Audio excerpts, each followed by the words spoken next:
Hey guys, so I just wanted to do a quick little video here featuring the Asus Zenfone 2, and it's more of a rant video, this one, because we know that the device has a lot of things going for it considering the price, but I think some people might be interested to see what the failings are of the device and what Asus can do better on the next iteration of the device. And as we can see here, we do have the 4GB model, which is very nice. You've always got 3000 megabytes free there, as well as a 2GB model here, and I think these flaws apply to both quite equally, really.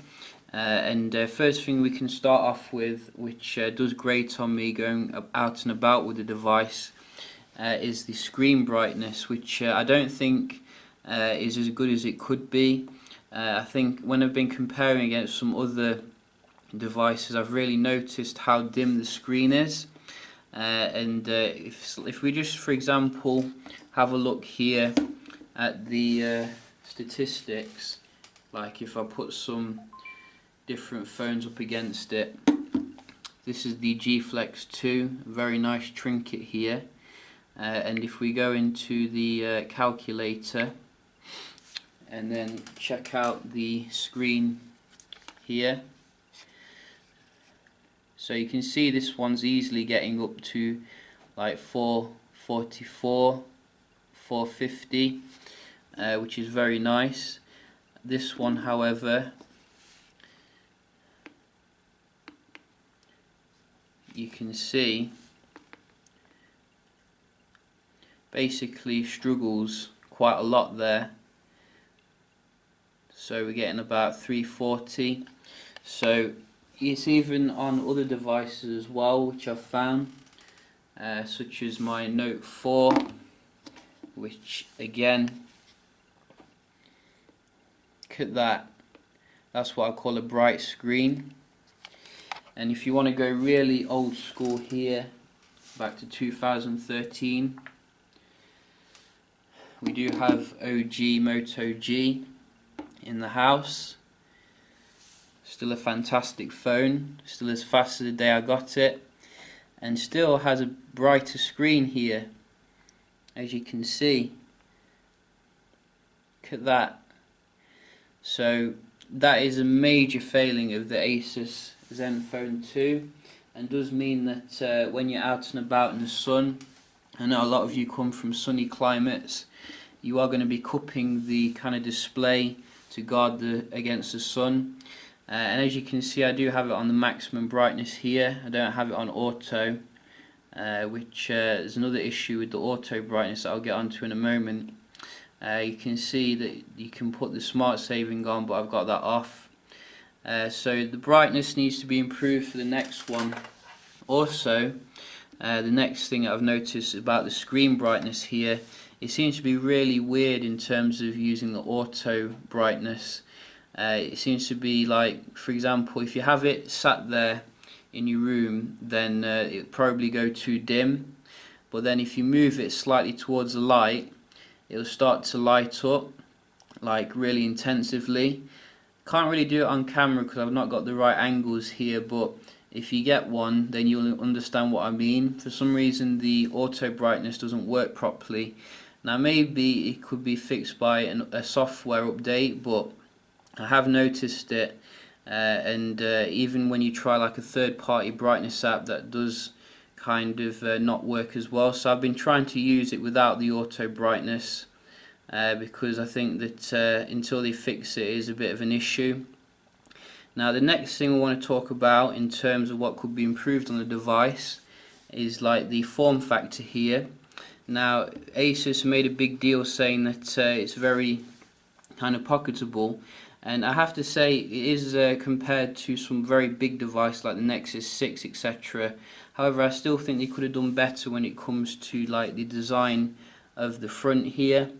You can see these bezels are quite big compared to some other devices.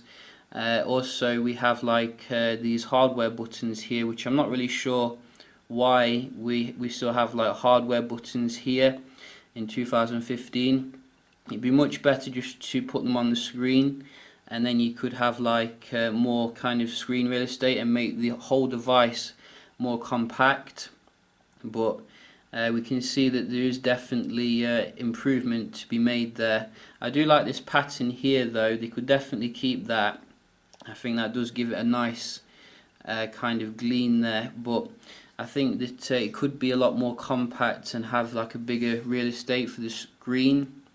So the other thing, obviously, I have touched upon already quite a lot really with this device, is the top here, this power button. Now whoever came up with putting a power button right smack bang in the middle, you know, they need to be taken out and shot really, because ultimately you don't do that in 2015.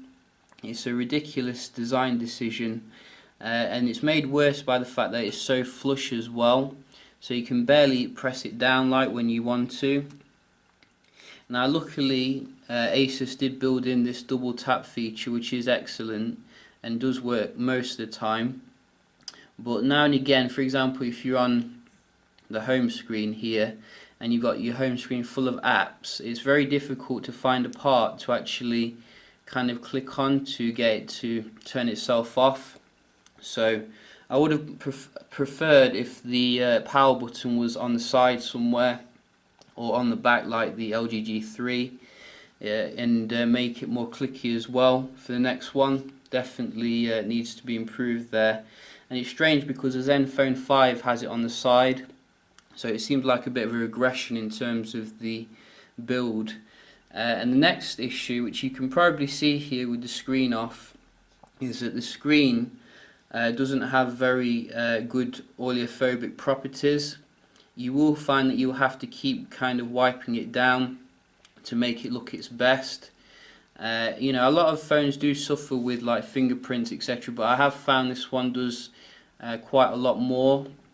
So they definitely need to improve the oleophobic coating here to make it so that you don't have to keep rubbing it off here. So as we can see, it's all back to normal now, which is nice, but it won't be long before it's back to that again. Other than that, the other thing that we need to talk about as well is the speaker on the back here. So while the speaker on the back is very decent in terms of the loudness, I have found it is quite tinny, and it doesn't really give good like bass kind of thing feedback. Compared to the M9, you know, it's like completely, the M9 completely obliterates it in terms of the sound quality coming out of the speaker. But then again, the M9 is like, you know, the premium when it comes to that. I do think that for the next one they could improve the positioning of the speaker here.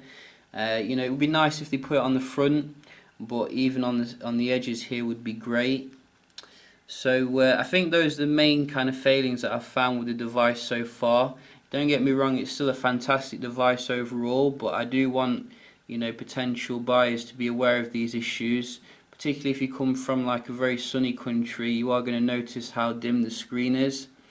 Yeah, so hopefully Asus will fix the auto brightness issue, and I hope you found this video informative, and if you did, please like it or dislike it, do what you want, and I will see you next time. Cheers.